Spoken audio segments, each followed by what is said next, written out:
Hello guys, मैं दामोदर शर्मा आज Indian geography के 50 इंपॉर्टेंट क्वेश्चन लेके आया हूँ।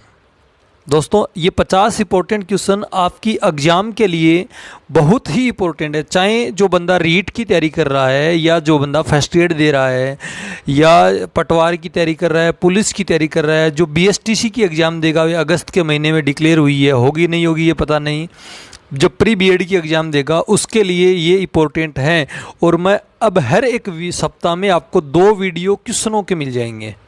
ज्योग्राफी भी अपन चलेगी जल्दी ही, आज या कल में डिजिटल बोर्ड पर शुरू कर रहे हैं। Indian geography, Rajasthan geography, world geography और हिस्ट्री भी मैं डिजिटल बोर्ड पे करा दूंगा आपको।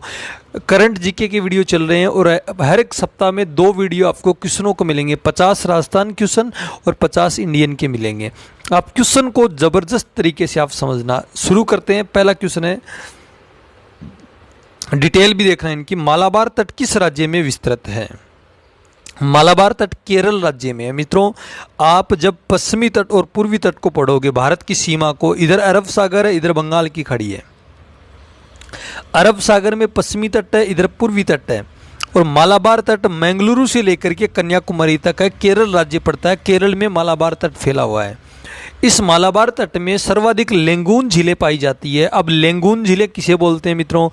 लेंगून उसे बोला जाता है जो एक तरफ से तो उसका भाग स्थल से जुड़ा हुआ है और 3 तरफ से वो जल से घिरी हुई है, उसको लेंगून के नाम से बोलते हैं। और मालाबार तट में सर्वाधिक लेंगून है। सबसे ज़्यादा लेंगून भारत के केरल राज्य में है। और केरल की सबसे बड़ी लेंगून का नाम है वेबनाथ झील, जिसके सामने वेलिंगटन द्वीप है, पर्यटकों को आकर्षित करता है। वेलिंगटन द्वीप वेबनाथ झील का ही लेंगून है। दोस्तों समझना, मालाबार तट में मालाबार युद्धाभ्यास होता है। आप करंट जीके के वीडियो में कल ही बताया था। मालाबार युद्धाभ्यास में अब की बार ऑस्ट्रेलिया को भी शामिल कर रहा है। मालाबार युद्धाभ्यास नौसेना का होता है, भारत है, अमेरिका है, जापान है, और अब की बार ऑस्ट्रेलिया को भी शामिल किया जा रहा है कि हिंद महासागर में समुद्री क्षेत्र को मजबूत करने के लिए ऑस्ट्रेलिया को भी शामिल किया जा रहा है, चाइना से सुरक्षित रखने के लिए। तो अच्छा इंपॉर्टेंट है। अगला, गुजरात से गोवा तक विस्तृत तटीय मैदान क्या कहलाता है? गुजरात से गोवा तक, आप देखो दोस्तों, पश्चिमी तट है, गुजरात से लेकर के गोवा तक को बोला जाता है, गुजरात से लेकर के, गुजरात में कच्छ से लेकर के सूरत तक को बोला जाता है काठियावाड़। सूरत से लेकर के गोवा तक को बोला जाता है कोंकण तट। और गोवा से लेकर के मंगलुरु तक को बोला जाता है कन्नड़ तट। और मंगलुरु से कन्याकुमारी तक को बोला जाता है मालाबार तट। तो इसको कोंकण तट के नाम से बोलते हैं। कोंकण तट विशेषता ये है कि इस तट में देश का सबसे व्यस्तम बंदरगाह मुंबई बंदरगाह स्थित है। दोस्तों, देश का दूसरा गहरा बंदरगाह भी है। विशाखापट्टनम के बाद में गहरा बंदरगाह आता है, मुंबई बंदरगाह आता है। और मुंबई बंदरगाह के पास में पंडित जवाहरलाल नेहरू पोर्ट भी पड़ता है। मुंबई बंदरगाह, यदि आप स्वेज नहर या कील नहर, उससे कोई जहाज आ रही है, या तो पश्चिमी तट पर मुंबई बंदरगाह पर उतरती है, पूर्वी तट पर विशाखापट्टनम पे उतरती है, क्योंकि उनकी गहराई 13 मीटर के आसपास है। तो इनकी गहराई भी इसी प्रकार। तो कोंकण तट इसलिए इंपॉर्टेंट है दोस्तों।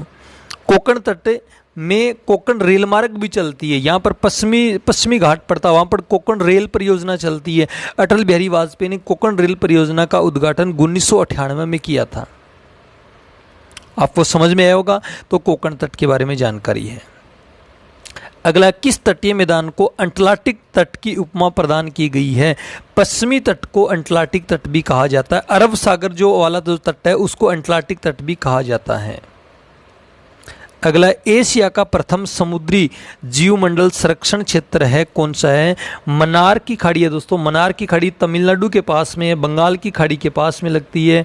मतलब मन्नार की खाड़ी श्रीलंका और केरल तमिलनाडु को अलग करती है। मन्नार की खाड़ी, यहाँ पर मन्नार की खाड़ी पड़ती है। और ये एशिया का सबसे बड़ा जीवमंडल संचय पड़ता है। दोस्तों, इसमें समुद्री जीवों को सुरक्षित रखने के लिए, समुद्री जीवों के रखरखाव के लिए, उनका ध्यान रखने के लिए, उनको बचाने के लिए यूनेस्को ने जीवमंडल संरक्षण क्षेत्र घोषित कर रखा, जिसको आप जैव संचय क्षेत्र बोलते हैं। तो भारत के 4 बड़े इंपॉर्टेंट, एक तो सुंदरवन है, एक नंदा देवी है, एक मन्नार की खाड़ी है, एक नीलगिरी है। ये चारों ही अंतर्राष्ट्रीय स्तर पर मान्यता प्राप्त उनको है। तो आप इनको समझना, जीवमंडल संचय ये इंपॉर्टेंट है। ये चाहिए आप कोई भी एग्जाम देना, हर एक एग्जाम में आपको जीवमंडल संरक्षण की बात करेगा। जैसे आजकल एग्जाम में दोस्तों क्वेश्चन इस प्रकार के आते हैं एक तो जीवों से संबंधित आते हैं, एक पानी से संबंधित आते हैं कि आपको पता होना चाहिए जीवों को बचाने के लिए यूनेस्को क्या कर रहा है, यूएनओ क्या कर रहा है और किस प्रकार से वो बचेंगे, किस प्रकार से उनका ख्याल रखा जाएगा, मतलब आपको उसका नॉलेज होना ही चाहिए। तो इस प्रकार के क्वेश्चन आपको आएंगे जरूर एग्जाम के अंतर्गत। आजकल वो नहीं आते हैं कि जो रटने वाली बात नहीं आएगी, आजकल जो प्रैक्टिकली तौर पर क्वेश्चन आने लग गए हैं, तो आप इनको याद रखना ही पड़ेगा। अगला क्वेश्चन है, नर्मदा और ताप्ती नदियों के मुहाने पर पाए जाने वाले द्वीप कौन से हैं? खादियावेट और आलियावेट द्वीप हैं दोस्तों। एक तो आलिया भट्ट है ना, आप ये समझ लेना, नर्मदा और ताप्ती नदी है। नर्मदा नदी है, मध्य प्रदेश निकलती है, मध्य प्रदेश में अमरकंटक से निकल के मध्य प्रदेश, महाराष्ट्र, गुजरात में बहती है, गुजरात में बहकर सीधी खंबात की खाड़ी में गिरती है। ताप्ती भी इसी प्रकार दोनों समानांतर बहती है। इन दोनों के बीच में जो द्वीप पड़ते हैं ना, वो खादियावेट और आलियावेट द्वीप पड़ते हैं दोस्तों। अगला है, पूर्वी तथा पश्चिमी तटीय मैदान किस कटक के द्वारा अलग किए गए हैं? पूर्वी और पश्चिमी तट आप थोड़ा सा समझ के देखना दोस्तों, जब भौतिक प्रदेश पढ़ेंगे तो और भी इनकी चर्चा करेंगे।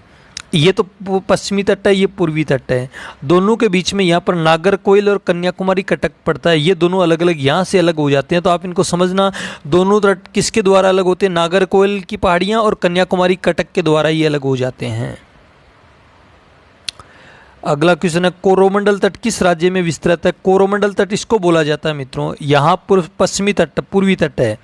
कोलकाता से विशाखापट्टनम तक को बोला जाता है उत्तरी सरकार तट के नाम से बोलते हैं।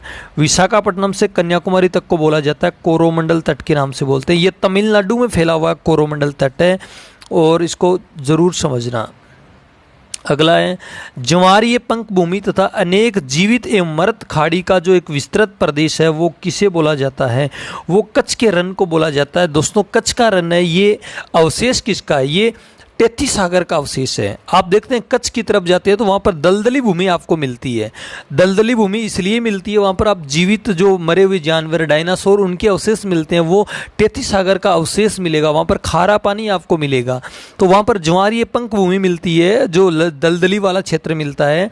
अनेक जीवित और मृत जो जीव जंतु हैं, खाड़ियाँ हैं, उनके अवशेष वहाँ पर पाए जाते हैं। तो ये क्वेश्चन बहुत अच्छी इंपॉर्टेंट है मित्रों मेरे हिसाब से आपके लिए। पुलिकट नामक लेंगून झील किस तट की विशेषता है? ये कोरोमंडल तट पर पड़ती है। पुलिकट झील दोस्तों तमिलनाडु और आंध्रा के बीच में है और ये कोरोमंडल तट पर पड़ती है। पुलिकट झील का जो लेंगून है वो श्रीहरिकोटा द्वीप है और श्रीहरिकोटा द्वीप पर सतीश धवन अंतरिक्ष अनुसंधान संस्था है, जहां इसरो के द्वारा उपग्रह प्रक्षेपण किए जाते हैं श्रीहरिकोटा द्वीप से। तो आप इनको समझना, पुलिकट झील का लेंगून है श्रीहरिकोटा द्वीप। अगला है, चिल्का नामक लेंगून झील किस तटीय मैदान पर पाई जाती है? चिल्का नामक जो लेंगून है उत्कल के मैदान में पाई जाती है। आप ये समझ के देखना दोस्तों, जो महानदी है उस महानदी का जो मुहाना है उसको उत्कल का मैदान कहा जाता है। और चिल्का उड़ीसा राज्य में खारे पानी की सबसे बड़ी है और ये भारत की सबसे बड़ी लेंगून झील भी आती है, पूर्वी तट में पड़ती है और इस ये उत्कल के मैदान में फैली हुई है उड़ीसा राज्य में। अगला, अष्टमुडी और बेबनाथ झील किस राज्य में स्थित है? केरल में है। बेबनाथ भारत की सबसे लंबी झील है, केरल राज्य में। इसके सामने वेलिंगटन द्वीप है और अष्टमुडी झील भी केरल राज्य में पड़ती है। अगला क्वेश्चन, विशाखापट्टनम का प्राकृतिक पतन किस चट्टान के पीछे सुरक्षित है? डॉल्फिन नोज नामक चट्टान है, उसके कारण सुरक्षित है। दोस्तों आपको ये पूछे दुनिया का, भारत का सबसे गहरा बंदरगाह कौन सा है? विशाखापट्टनम है। भारत का सबसे सुरक्षित बंदरगाह कौन सा है? विशाखापट्टनम है। भारत का सबसे सुरक्षित बंदरगाह विशाखापट्टनम किस पहाड़ी, किस चट्टान के कारण सुरक्षित है? डॉल्फिन नोज नामक चट्टान से सुरक्षित है। वहां कोई तूफान वगैरह नहीं आ सकते हैं, तीन तरफ से ये डॉल्फिन नामक चट्टान है।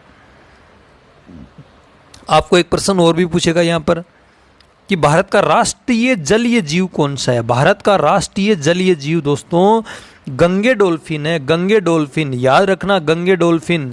इसे 5 अक्टूबर 2009 को राष्ट्रीय जलीय जीव घोषित किया था। ये रेड डाटा बुक में जो भारतीय वन्यजीव अधिनियम है उसकी सूची 1 में शामिल है। ये संकटग्रस्त प्रजाति में शामिल हो गया है, ये खत्म होता जा रहा है गंगे डॉल्फिन। गंगे डॉल्फिन के लिए विक्रमशिला गांगे अभयारण्य भागलपुर बिहार है, दुनिया में एकमात्र अभयारण्य है गंगे डॉल्फिन के लिए प्रसिद्ध है पूरी दुनिया में। ये विक्रमशिला याद रखना, विक्रमशिला गांगे अभयारण्य भागलपुर बिहार। गंगे डॉल्फिन एक स्तनधारी मांसाहारी जीव है, गंगा की शुद्धता का परिचायक है। जहाँ गंगा शुद्ध है वहाँ ये गंगे डॉल्फिन निवास करता है। तो इसकी ये चर्चा आप याद भी रखना गंगे डॉल्फिन की। अगला है, निचले गंगा मैदान में स्वर्णरेखा नदी के तटीय विस्तार को क्या कहा जाता है? उत्कल का मैदान कहा जाता है। निचली गंगा मैदान में स्वर्णरेखा नदी छोटे नागपुर के पठार पर बहती है, जो झारखंड राज्य में छोटा नागपुर का पठार है बिहार में। उसके नीचे जो मैदान लगता है, आप मानचित्र साथ में रखना, मानचित्र के द्वारा अच्छी समझ में आएगी। उसके मैदान को बोला जाता है उत्कल का मैदान कहा जाता है, महानदी के भाग को कहा जाता है। अच्छा, डेल्टा झील कोलेरू किन दो डेल्टा के बीच में स्थित है? कोलेरू आंध्र प्रदेश में है। एक नदी है गोदावरी, एक है कृष्णा। गोदावरी नासिक की पहाड़ियों से निकलती है और आंध्र प्रदेश में बहती हुई अपना डेल्टा बनाती है आंध्र प्रदेश में, और राजमुंद्री के पास डेल्टा बनाती है। राजमुंद्री जहाँ पर तंबाकू अनुसंधान संस्था है, राजमुंद्री आंध्र प्रदेश में, वहाँ 7 धारा में बट जाती है और बंगाल की खाड़ी में गिर जाती है। कृष्णा महाबलेश्वर महाराष्ट्र से निकलती है और विजयवाड़ा के पास अपना डेल्टा बनाती है और बंगाल की खाड़ी में गिरती है, और दोनों के बीच में कोलेरू झील पड़ती है, आंध्र प्रदेश की पड़ती है दोस्तों। तो आपको पूछ ले कोलेरू किन दो डेल्टा के बीच में? गोदावरी और कृष्णा। गोदावरी डेल्टा बनाती है राजमुंद्री के पास, कृष्णा डेल्टा बनाती है विजयवाड़ा आंध्र प्रदेश के पास। अगला, हिमालय की कौन सी नदी ने जलोढ़ शंकु का निर्माण नहीं किया है? घाघरा नदी पड़ती है दोस्तों, घाघरा नदी, ये नेपाल से निकल के आती है, ये जलोढ़ शंकु का निर्माण नहीं करती है, ये सीधी आती है दोस्तों। घाघरा नेपाल से निकलकर बिहार में बहती हुई आती है। आपको पूछ ले कि घाघरा का युद्ध कब हुआ था? घाघरा का युद्ध 1529 में हुआ था, बाबर और इब्राहिम लोदी महमूद लोदी के बीच में हुआ था दोस्तों। अब ये नहीं है, अब आपके दिमाग में चल रहा है कि युद्ध घाघरा के लिए होगा, नहीं, घाघरा के लिए नहीं हुआ था, ये घाघरा नदी के किनारे हुआ था, तो इसलिए इस युद्ध को घाघरा का युद्ध कहा जाता है। जैसे बाबर ने अपनी ज़िंदगी में मुख्यतः 4 युद्ध किए थे। एक तो पहले पानीपत का युद्ध किया, पानीपत का प्रथम युद्ध, फिर युद्ध कर लिया उसने खानवा का युद्ध किया, खानवा के युद्ध के बाद में उसने चंदेरी का युद्ध किया, चंदेरी के बाद में उसने घाघरा का युद्ध किया था, और 1530 में बाबर की मृत्यु हो जाती है। उसके बाद उसका पुत्र हुमायूं शासक हो जाता है, बन जाता है। हुमायूं पर वो शेरशाह सूरी आक्रमण करता है तो उसको 15 साल का वनवास मिल जाता है। 1555 में वापिस आता है, तो उसके बाद में दीनपना भवन से गिर करके हुमायूं की मृत्यु होती है। उसके बाद अकबर आ जाता है, तो मुगल चल जाता है भारत में। अच्छा, अगला क्वेश्चन है, सिंधु मैदान तथा गंगा मैदान का जल विभाजक किसके पास है? हरियाणा में अंबाला पड़ता है, और अंबाला के पास में सिंधु मैदान और गंगा मैदान का जल विभाजक। आप ये समझना, सिंधु की सहायक नदियाँ अरब सागर में गिरती है, सिंधु की सहायक नदियाँ सतलज है, रावी है, व्यास है, झेलम है, ये इधर, और ये गंगा की सहायक नदियाँ बंगाल की खाड़ी में जाती है, इसकी सहायक नदियाँ। दोनों के बीच में अंबाला हरियाणा, मानचित्र में आप देखोगे तो और भी अच्छी समझ में आएगी। अंबाला के पास में जल विभाजक के नाम से बोला जाता है, तो इसको समझना बात को। आपको पूछे कुल्लू घाटी किस फल के लिए प्रसिद्ध है? कुल्लू घाटी दोस्तों हिमाचल प्रदेश की है, और ये हिमाचल प्रदेश में कुल्लू घाटी A4 एप्पल सेब के लिए प्रसिद्ध है। सेब का उत्पादन हिमाचल प्रदेश अच्छा करता है, कुल्लू घाटियाँ करती है। अगला क्वेश्चन है, भारतीय महाद्वीप या मगन तट की चौड़ाई किस तट पर अधिक है? दोस्तों आप तट की चौड़ाई देखोगे, पूर्वी तट की चौड़ाई ज़्यादा नहीं है, पश्चिमी तट है, इसकी चौड़ाई ज़्यादा है। उसका ढाल भी अरब सागर की तरफ तीव्र ढाल है, तो नदियाँ डेल्टा नहीं बनाती है। इसका ढाल है ना, तीखा ढाल नहीं है, तो नदियाँ, इसकी हर एक नदी डेल्टा बनाती है पूर्वी तट की। जब आप भौतिक प्रदेश पढ़ोगे, मैदान पढ़ोगे तटीय, तो और चर्चा करूँगा मैं, इनकी खूब सारी बात करूँगा। हाँ, अगला क्वेश्चन है, किस तट पर वर्षा लौटते हुए मानसून के द्वारा होती है? बहुत ही गजब क्वेश्चन है, शानदार क्वेश्चन है मित्रों। किस तट पर वर्षा लौटते हुए मानसून के द्वारा होती है? कोरोमंडल तट। कोरोमंडल तट मैंने बताया विशाखापट्टनम से कन्याकुमारी, तमिलनाडु राज्य में। जब मानसून जाता है जून के महीने में, 1 जून के आसपास, उस समय नीलगिरी की पहाड़ियाँ आ जाती है, तो ये वर्षा नहीं कराता कोरोमंडल तट। लेकिन जब मानसून वापस लौटता है सितंबर के महीने में, तो उत्तरी पूर्वी जो हवाएं होती है सर्दियों में चलने वाली, वो हवाएं बंगाल की खाड़ी के ऊपर से आती है, अपने पास आर्द्रता लेती है, लेकर के नीलगिरी से टकराती है, और दिसंबर जनवरी के महीने में कोरोमंडल तट में बाढ़ भी आ जाती है, तेज वर्षा होती है। तो इसलिए लौटते हुए मानसून से वर्षा कोरोमंडल तट पर ही होती है भारत में, और कहीं वर्षा नहीं होती है। अगला क्वेश्चन है, कन्नारी तट का विस्तार कहाँ से कहाँ तक है? कन्नारी या कन्नड़ तट भी बोलते हैं। ये आपको मैंने बता भी दिया, गोवा से लेकर के मंगलुरु तक इसको कन्नड़ तट के नाम से बोलते हैं। जहाँ पर कन्नड़ी भाषा बोली जाती है ना, उसको कन्नाड़ी या कन्नड़ तट के नाम से बोलते हैं। इसकी विशेषता ये है कि इसमें भारत का सबसे छोटा बंदरगाह मंगलुरु बंदरगाह पड़ता है और यहीं पर इसरो का मुख्यालय है बेंगलुरु में। ये तो मंगलुरु है, वो बेंगलुरु है, बेंगलुरु शहर बीच में यहाँ पर है और ये मंगलुरु तट पर है, तो इसको समझना। अगला है गांधेर, एलिफेंटा, मिनिकॉय और वेलिंगटन द्वीप कहाँ पर है? ये सब अरब सागर में दोस्तों। एलिफेंटा गांधार ये मुंबई का पास, एलिफेंटा गुफा अजंता और एलोरा की गुफा। ये एलिफेंटा द्वीप भी है, एलिफेंटा गुफाएं भी है। एलिफेंटा जो बोलते हैं झरना बोलते हैं, वो मेघालय शिलोंग में पड़ता है। एलिफेंटा झरना है। एलिफेंटा द्वीप महाराष्ट्र में है, जो गुफा मंदिरों के लिए प्रसिद्ध है। मिनिकॉय द्वीप है लक्षद्वीप में, वेलिंगटन द्वीप है। आपको मैंने इनके सारे बारे में बताई दी है बात।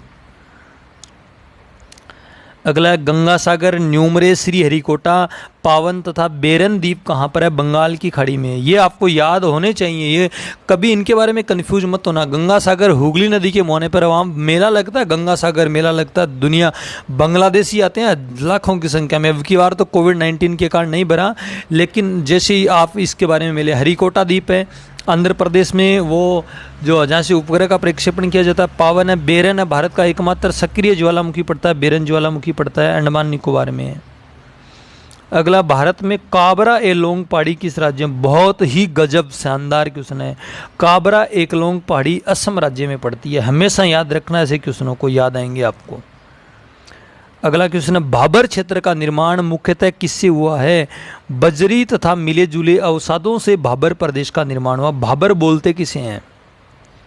जब मित्रों उत्तर के विशाल मैदान को पढ़ोगे, उसमें भाबर क्षेत्र की विशेषता आएगी। भाबर उसको बोलते हैं कि हिमालय से निकलने वाली नदियां अपने साथ कंकड़ पत्थर बहा के लाती है और वो कंकड़ पत्थर हिमालय के उस पार जमा कर देती है। मतलब हिमालय से निकलकर उत्तर का विशाल मैदान आएगा, जैसे ही नदी निकल के उत्तर के विशाल मैदान में प्रवेश करेगी तो उसकी रफ्तार कम होगी, तो अपने साथ बड़े बड़े जो कंकड़ पत्थर लाती है उसको छोड़ देती है। उसी कंकड़ पत्थर युक्त क्षेत्र को भाबर प्रदेश के नाम से बोलते हैं। भाबर प्रदेश में छोटी छोटी नदियां विलुप्त हो जाती है। इसका विस्तार पंजाब है, हरियाणा, यूपी, बिहार तक इसका विस्तार है। तो ये अवसादों से इसका निर्माण हुआ है, तो इसको याद रखना। अगला, उत्तर के विशाल मैदान की जो ढाल प्रवणता कितनी है? 13 से 25 सेंटीमीटर प्रति किलोमीटर इसकी ढाल है।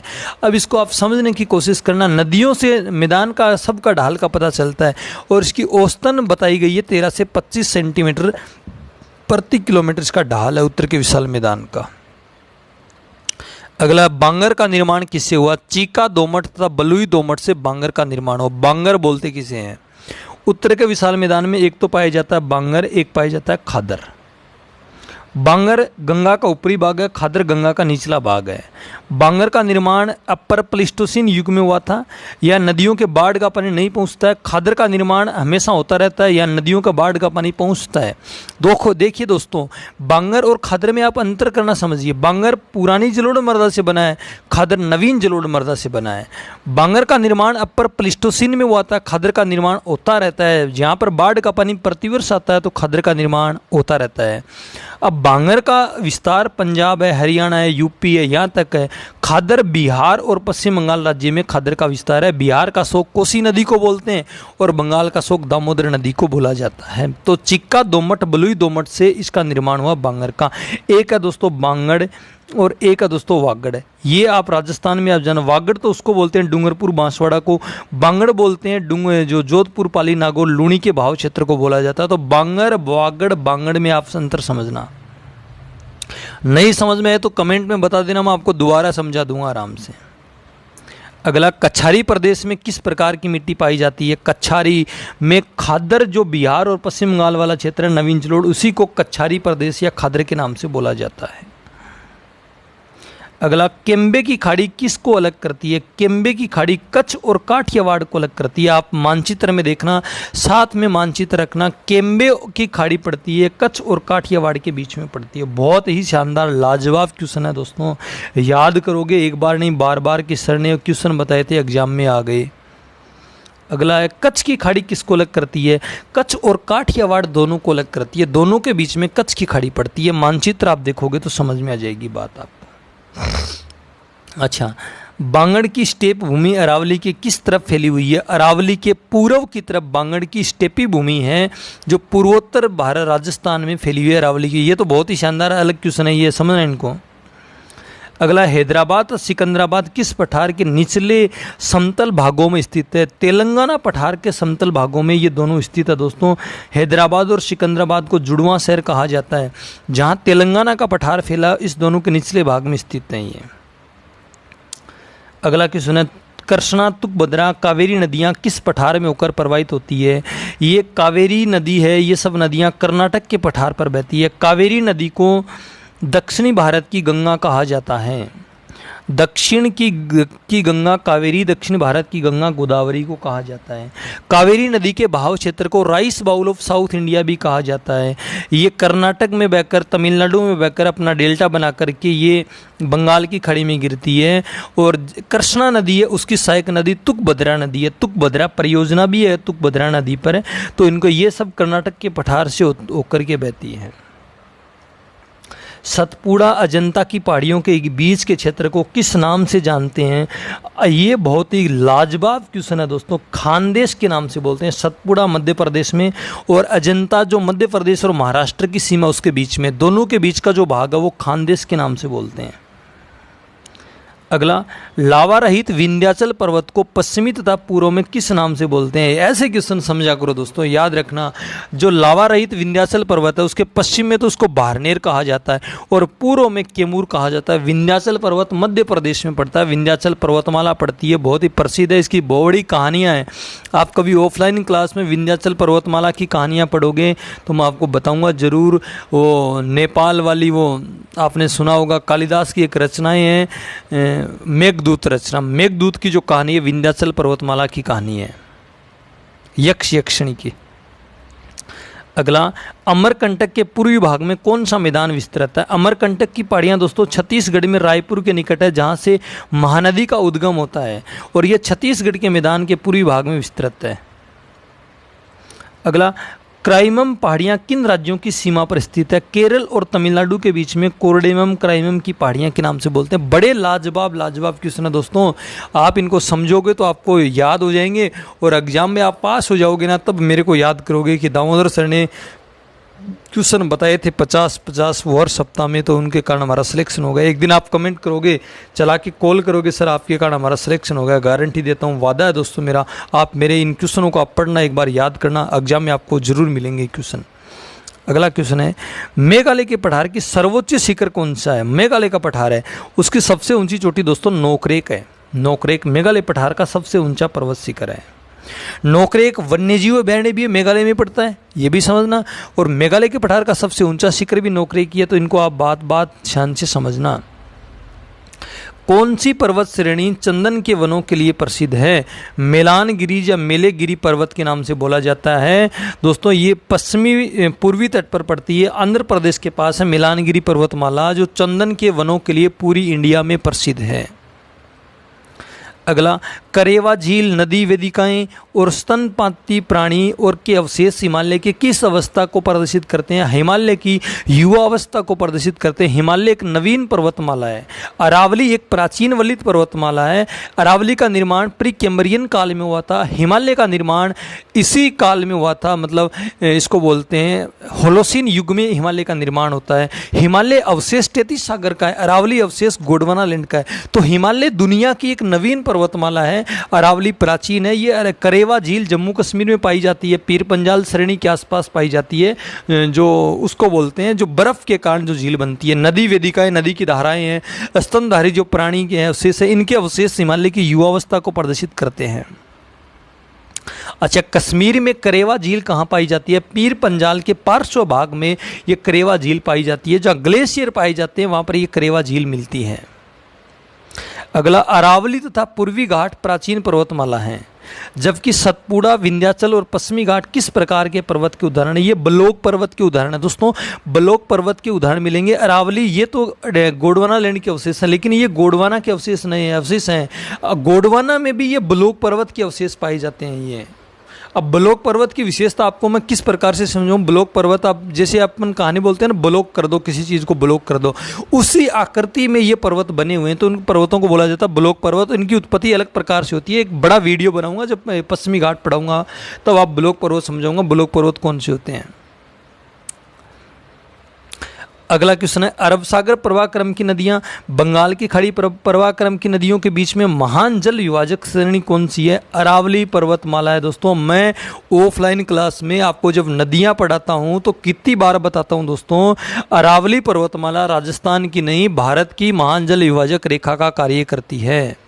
अरावली दक्षिण पश्चिम से उत्तर पूर्व की ओर गुजरती है, गुजरात से लेकर के जाती है, ये दिल्ली तक जाती है, राजस्थान हरियाणा होती हुई जाती है। तो भारत की जो महान जल विभाजक रेखा है, पश्चिमी घाट है, सतपुड़ा मेकाल, अरावली होती हुई हिमालय की तरफ चली जाती है। अरावली के पश्चिम की तरफ जो बहने वाली नदियां अपना जल अरब सागर में जाती है, अरावली के पूर्व की तरफ बहने वाली नदियां अपना जल बंगाल की खाड़ी में ले जाती है, जैसे साबरमती है, माही है, लूणी है, ये सब अपना जल अरब सागर में ले जाती है। लेकिन सोम है, ये बनास है, चंबल है, गंगा है, यमुना है, वो सब अपना जल बंगाल की खाड़ी में लेके जाती है। तो मतलब अरावली पर्वतमाला महान जल विभाजक रेखा का काम करती है। अगला, सतपुड़ा श्रेणी की सबसे ऊंची चोटी कौन सी है? धूपगढ़ी है, 1350 मीटर ऊंची है। ये आपको रटने की बात है। सतपुड़ा एमपी में, उसकी सबसे ऊंची चोटी धूपगढ़ी है। भाई जैसे गुरु शिखर 1722-1727 है, केटू है, ये कंचनजंगा है, इनकी चोटियों को तो आप तो याद रखनी, इनका कोई ट्रिक व्रिक भी नहीं है, चोटियाँ याद रखनी ही पड़ेगी आपको। वो सेंस आपको जब आएगा, तो जब आप इनको पढ़ोगे तब ना इनको आप जाके समझ जाओगे आप। अगला, पश्चिमी घाट की उच्चतम चोटी कालसुबाई है, जो किस पर्वत श्रेणी में पड़ती है? कालसुबाई हरिश्चंद्र पर्वत श्रेणी है, महाराष्ट्र में, और पश्चिमी घाट की ऊंची चोटी है। पश्चिमी घाट में कालसुबाई है, महाबलेश्वर 1438 मीटर दूसरी ऊंची चोटी है। ये सादरी में बांटा जाता है, उत्तरी सादरी और दक्षिण सादरी। ये उत्तरी सादरी की है, फिर दक्षिणी सादरी की आ जाएगी। दोस्तों जब आप भौतिक प्रदेश पढ़ोगे ना, तब मैं इनकी सारी आपको डिटेल बताऊंगा, आराम से मज़ा आएगा आपको, ज्योग्राफी पढ़ने में मज़ा आएगा। और जब आप क्वेश्चन करके आएगा ना एग्जाम पेपर, तब और भी ज़्यादा आपको हर्ष उल्लास होगा कि सर ने हमें ज्योग्राफी पढ़ाई, ऑनलाइन भी पढ़ाई अभी कोविड-19 के कारण, तब भी हमें मज़ा आया कि सर ने खूब अच्छा बताया है। दोस्तों आप याद रखोगे। नीलगिरी पर्वतमाला की सबसे ऊंची चोटी कौन सी है? दोदा बेटा है, 2637 मीटर ऊंची चोटी है। दोदा बेटा दक्षिणी भारत की दूसरी ऊंची चोटी है। दोदा बेटा की ऊंची चोटी पर एक तो मौसम वेधशालाएं हैं, और दोदा बेटा के ऊपर सिनकोना की कृषि की जाती है। मलेरिया की जो दवाई बनती है सिनकोना की छाल से बनती है, तो दोदा बेटा जो पर्वतमाला उस पर सिनकोना की कृषि की जाती है, कौवा की कृषि की जाती है, उधर साइड में चाय की कृषि की जाती है। तो आपको ये पूछ ले, दक्षिणी भारत की सबसे ऊंची चोटी कौन सी है? अन्नाई मुड्डी पड़ती है। अन्नाई मुड्डी अन्नामलाई की पहाड़ियाँ केरल में पड़ती है, 2695 मीटर ऊंची चोटी पड़ती है।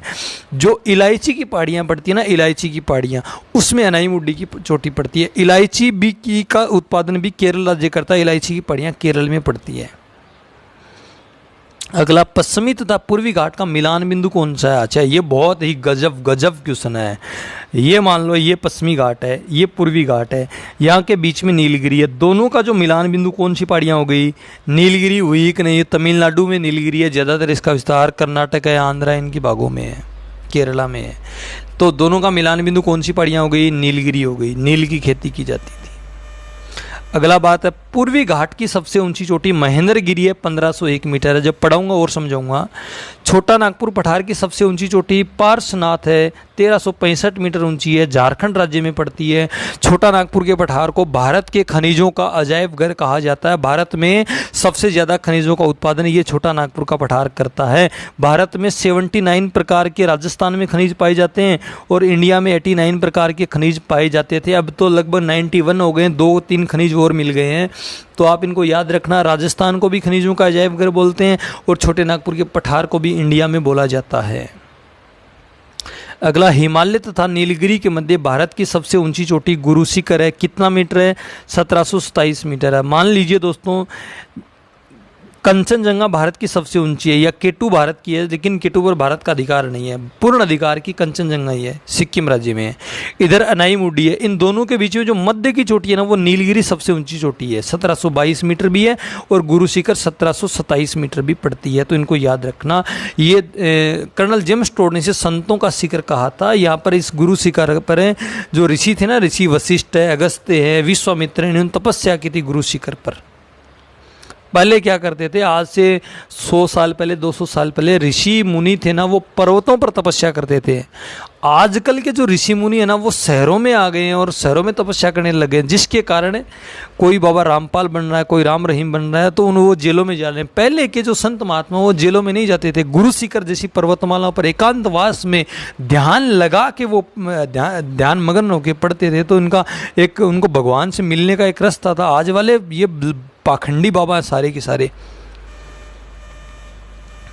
स्टोर हाउस ऑफ मिनरल्स किस पठार को कहा जाता है? छोटे नागपुर के पठार को कहा जाता है। मतलब खनिजों का अजायब घर किसे बोलते हैं? छोटे नागपुर के पठार को कहा जाता है। दोस्तों, ये 50 इंपॉर्टेंट क्वेश्चन है। आप इनको एक बार नहीं 2 बार देखना, लिख लेना। आपको वीडियो पसंद आएगा, जरूर पसंद आएगा। पसंद आए तो वीडियो को लाइक करना, शेयर करना ज़्यादा से ज़्यादा, तो हर एक बच्चे को इसका फ़ायदा हो जाए, हर एक स्टूडेंट को फ़ायदा हो जाए। Damodar Sharma always with you. Thank you for watching. Okay.